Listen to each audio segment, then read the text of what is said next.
अब सवाल ये है कि जब एनपीएस पेंशन स्कीम है ही नहीं, उसमें पेंशन है ही नहीं कोई, पेंशन का मतलब सोशल सिक्योरिटी, सोशल सिक्योरिटी में एक निर्धारण होना चाहिए कि इतना पैसा तो आपको मिलेगा। उसमें तो ये भी नहीं है कि भाई आपका अपना पैसा भी आपको वापस मिलेगा कि नहीं मिलेगा। हम देख चुके US 64 का क्या हाल हुआ, तो आज से 20 साल 25 साल पहले बाद में क्या होगा। आज कुछ कर्मचारी हमारे जो मार्केट से भी हैं, जो रिस्क लेना पसंद करते हैं, वो कुछ कर्मचारी खुश हैं एनपीएस से, लेकिन वो ये नहीं समझ रहे कि आज थोड़ा सा आपको प्रॉफिट दिख रहा है मार्केट में, लेकिन आगे जाने 20 साल बाद क्या होने वाला है, क्या US 64 की तरह इसका भी हाल नहीं हो जाएगा। अब डिमांड ये उठी, ये डिमांड भी बेसिकली पेंशनर्स ने उठाई कि या तो आप एनपीएस में लास्ट पे का 50% की गारंटी दीजिए, या आप जो है ओल्ड पेंशन स्कीम को रिस्टोर करें। ये मेन डिमांड थी। और इसके साथ 2023 में हमने भारत पेंशनर समाज के साथ 240 एसोसिएशंस एफिलिएटेड हैं all over the country, 10 lakh से ऊपर हमारी स्ट्रेंथ है। तो हमारे सभी एफिलिएट्स ने, हमने ये लिखा गवर्नमेंट को कि अगर प्रेजेंट रूलिंग पार्टी अपने इच्छा अनुसार रिजल्ट इलेक्शन में चाहती है तो वो 3 काम कर दे। पहला, ओल्ड पेंशन स्कीम रिस्टोर कर दे। दूसरा, जो हमारे साथी जिन्होंने रिटायरमेंट के बाद कोई भी पेंशन स्कीम, वो हेल्थ केयर स्कीम ज्वाइन नहीं की है, उनको आप प्राइमरी ये आयुष्मान भारत के अंतर्गत लाए और 5 लाख की जगह उसको 10 लाख इंक्रीज कर दें। तीसरा, 8th पे कमीशन आप अनाउंस कर दीजिए। तो कुछ बात समझ में आई, कुछ नहीं आई। इन्होंने एक कमेटी जरूर एनपीएस में सुधार के लिए बनाई गई, हालांकि उसकी रिपोर्ट तैयार थी 2024 के इलेक्शन से पहले, लेकिन क्योंकि यूनियंस ऑब्जेक्ट कर रही थी तो डिक्लेयर नहीं हुई। तो उसका रिजल्ट देख लिया 2024 के इलेक्शंस में, जो ये चाहते थे उतनी सीटें नहीं आई।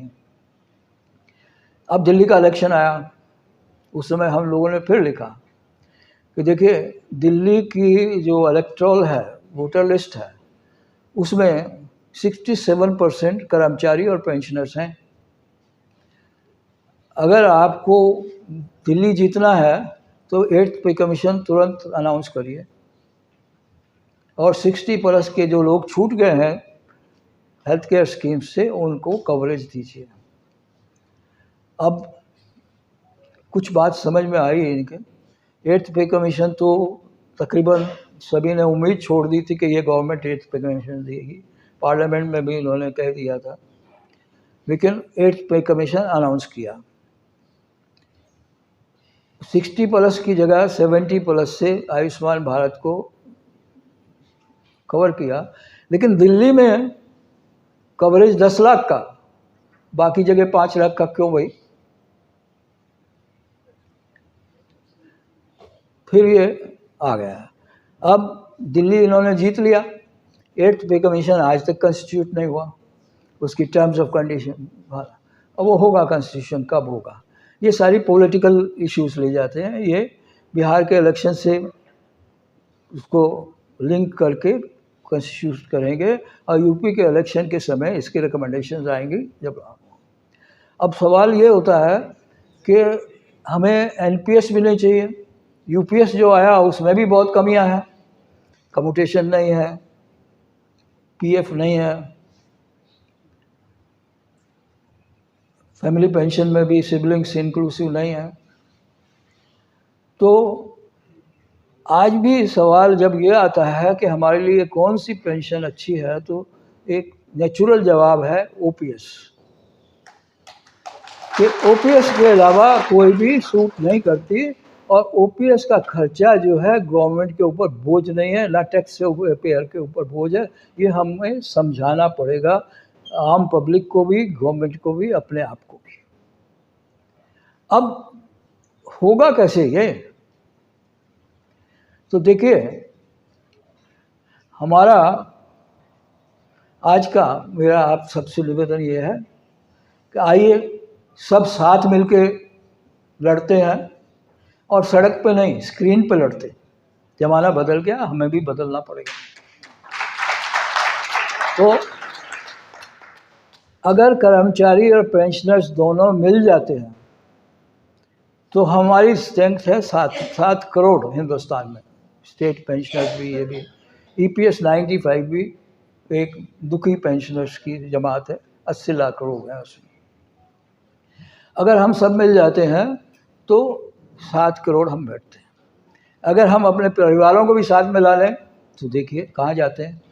अब हर कर्मचारी, हर पेंशनर तो गांव-गांव में बैठा है, और वो अपनी एक्सपीरियंस और नॉलेज से इतनी अहमियत रखता है कि अपने साथ 5 वोट और मिला ले। तो आपकी स्ट्रेंथ इतनी है कि आज आप गवर्नमेंट बना सकते हैं, बिगाड़ सकते हैं, लेकिन फिर भी हम भिखारियों की तरह से हाथ पसारे हैं कि हम अपनी स्ट्रेंथ कुछ संभाल नहीं पा रहे, समझ नहीं पा रहे। दुनिया भर में आज एक ही चीज़ की वैल्यू है, वो है वोट। सारी गवर्नमेंट, सारी पॉलिटिकल पार्टीज वोट के ऊपर ही जाती हैं। जिस दिन उनकी समझ में यह आ गया कि ये तो 7 करोड़ है और कुछ और इन्फ्लुएंसर बन के औरों को भी साथ ले आएंगे, कोई पॉलिटिकल पार्टी आपकी डिमांड को ओवरलुक नहीं कर पाएगी, और देना पड़ेगा उनको। अब ये होगा कैसे? देखिए, सड़क का तो ज़माना चला गया, हमने देखा, बहुत देखा, धरने, तमाशे, स्ट्राइक देखा, और जो विक्टिमाइजेशन हुआ उसके मुकाबले में मिला कुछ भी नहीं। अब ज़माना बदल गया। अगर हम यहाँ बैठे बैठे पाकिस्तान में 315 किलोमीटर घुस के ब्रह्मोस से वहाँ के एयरपोर्ट तबाह कर सकते हैं, तो हम अपने लैपटॉप की स्क्रीन पे या मोबाइल की स्क्रीन पे बैठ के अपने आप को एकजुट क्यों नहीं कर सकते? आज के जो कर्मचारी अभी हैं वो तकरीबन सभी कंप्यूटर से भी हैं।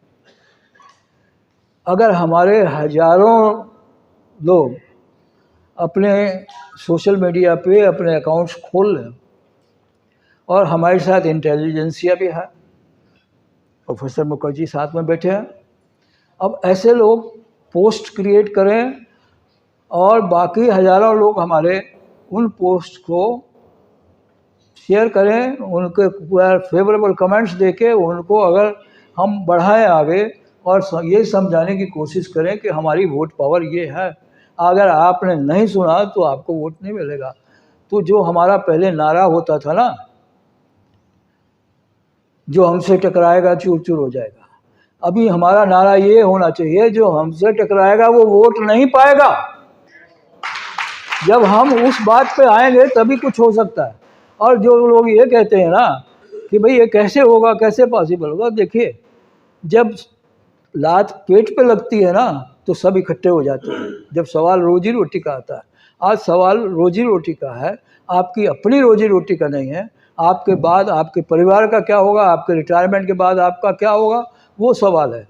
ये जब सबके समझ में आ जाएगा तो सब एकता भी हो जाएगी, एकजुट भी हो जाएंगे। तो मेरा निवेदन यही है कि आइए, हमारी समस्याएं एक हैं, पेंशनर्स की भी, कर्मचारीज की, तो हम साथ मिलके क्यों नहीं चल सकते? तो आइए साथ चलें, साथ लड़ें, और सड़क पे नहीं, स्क्रीन के ऊपर लड़ें।